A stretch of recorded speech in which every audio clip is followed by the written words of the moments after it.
Hello, welcome to Dr. Boyce's Reality Check. In the first section, we looked at how to create Google Form from the scratch, and then we got to how to use some of these features. We talked about how to use the multiple choice checkbox, short answer, and paragraph. Now, this section will be continuing what we were doing.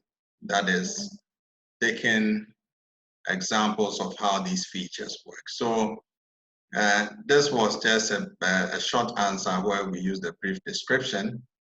It's also important you know that at this part, there is a picture icon here, meaning that you can insert a picture.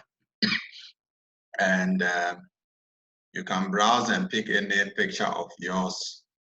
Let's go to pictures, any nice picture of yours, and then insert it. If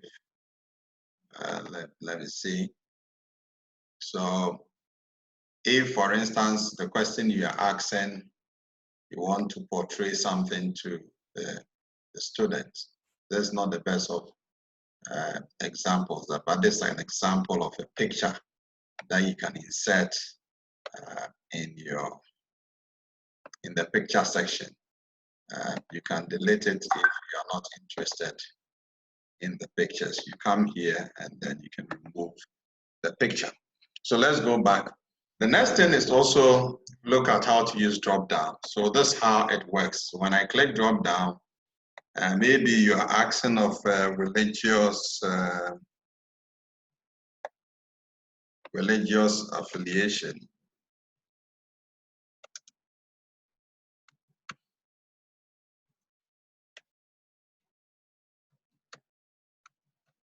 So here you can use a Dropdown.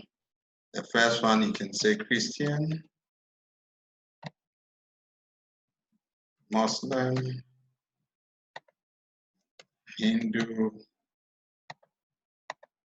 maybe others, sorry, but this only.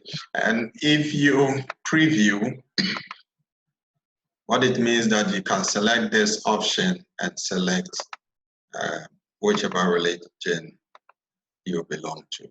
So this is just an example of it. And it's important you also know that Google within 10 seconds saves whatever you do automatically, so you don't need to worry about the time. Within 10 to 30 seconds, it saves whatever you're doing.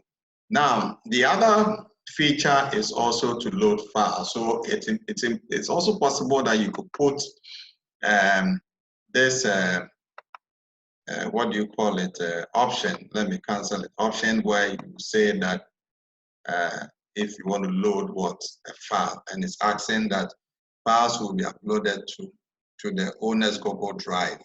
Respondents will be required to sign in to Google when file upload questions are added to the form. Make sure to only share this form with people you trust, because then you're going to compromise so when you click continue, then it means that it will give you this option and that's it.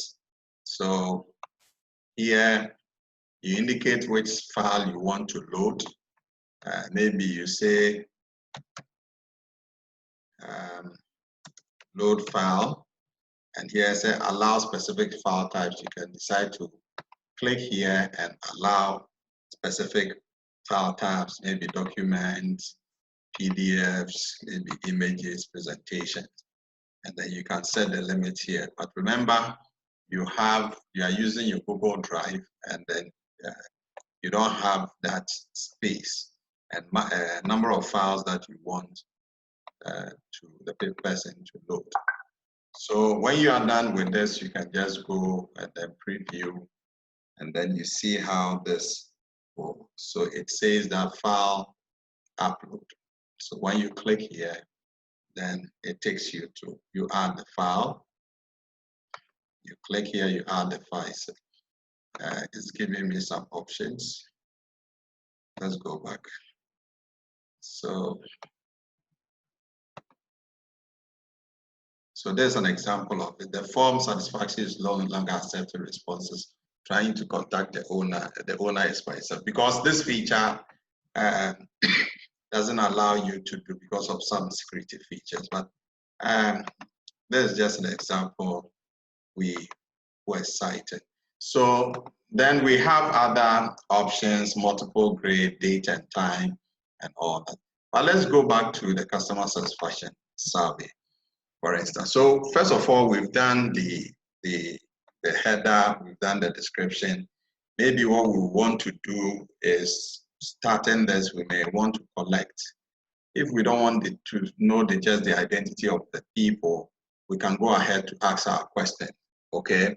Other than that, we may ask questions to collect their full names and then their email address and all that. But let's go back straight to, maybe we are asking a question on satisfaction. Maybe let's look at 3 caveats, satisfaction in terms of, let's use an institution as an example. Then we want to see if students are satisfied in terms of the lectures and then also the facilities, the lecturers and then the facilities and then administration staff. So 1 question for each. So the first one is lecturers.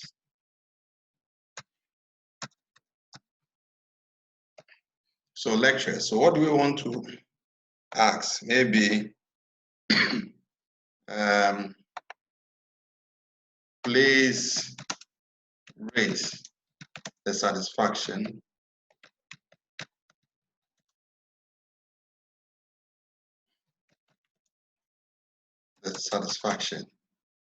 levels for the performance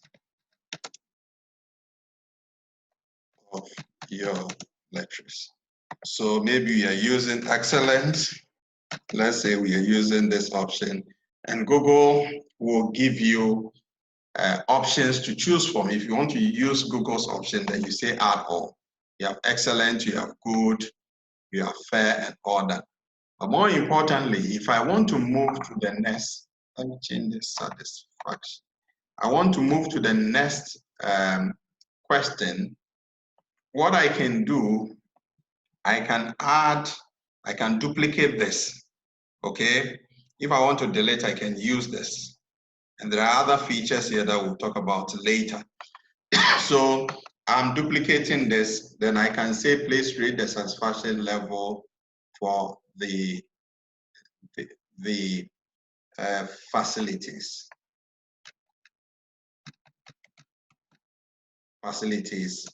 in the school. So in the school, in the university, yeah. Then because I'm using the same ratings, I can leave it and then go to the last one, and I can say please rate the satisfaction level for the performance of administrative staff in the university. Then I can maintain same.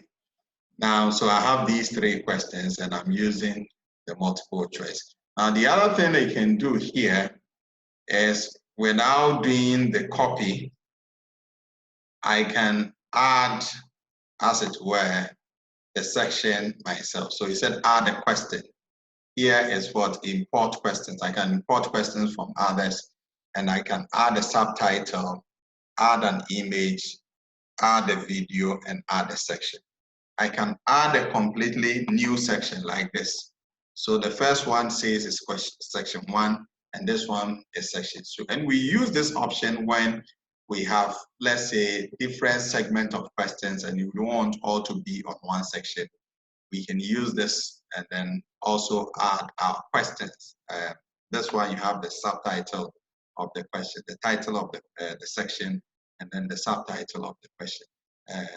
Of that section as well. So for instance, if I have another section that talks about, this one is student satisfaction, maybe student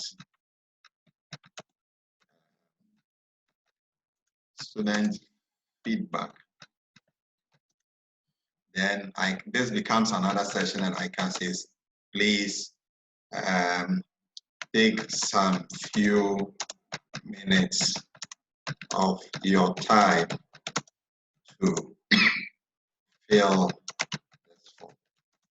Okay, and then I can go ahead to add my questions, just as we did for the previous one, where you can say feedback in terms of lectures delivery, for instance, and you can say excellent, use the same Likert scale. You can add, or Google gives you.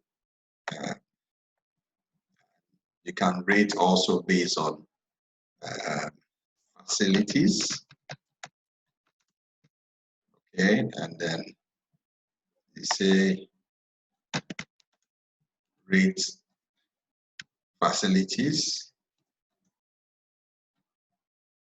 and you can have the same. You can still add, if I add another section, a new section, then it means I'm going to begin a new, if I add another question, it means I'm going to begin a new set of, I'm going to create my own question, but I can copy the previous one and do some modification. All right, so that's about it. So let's try and fill this. You see, Google didn't bring the submission button, but it will come automatically.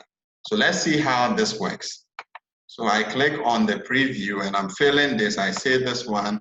I click excellent for this. I click good for this one.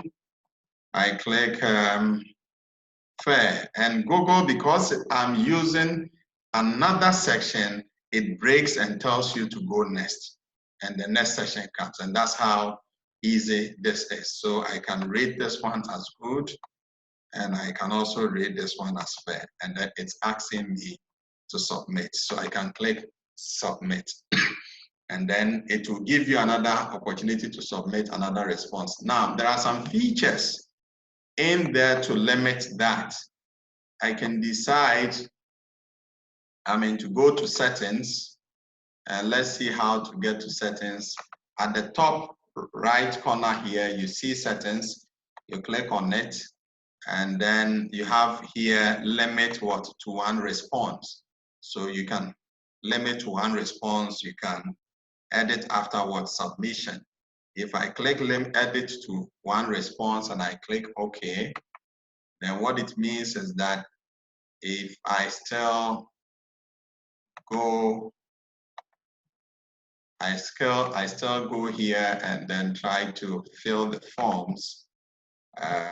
Let's see, let me fill it anyhow. Go to next. Excellent.